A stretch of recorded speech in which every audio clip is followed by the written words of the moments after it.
South India star director Shankar దర్శకత్వం వహించిన robo ఎంతటి సంచలనం సృష్టించిందో అందరికీ తెలిసిందే. ఇప్పుడు రోబోకి సీక్వెల్ తీస్తున్న సంగతి కూడా అందరికీ తెలిసిందే. దీనిలో అక్షయ్ కుమార్ విలన్ గా నటిస్తున్నాడు.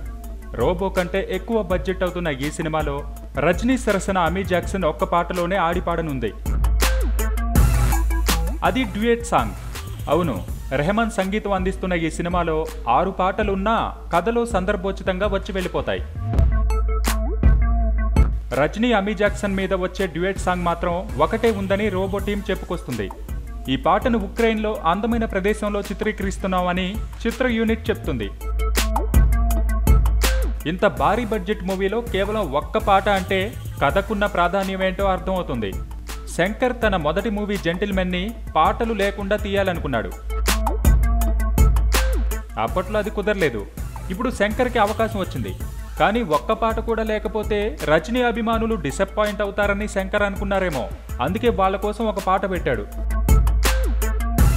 దాన్ని రజనీ అభిమానులు ఎలా రిసీవ్ చేసుకుంటారో వేచి చూడాలి.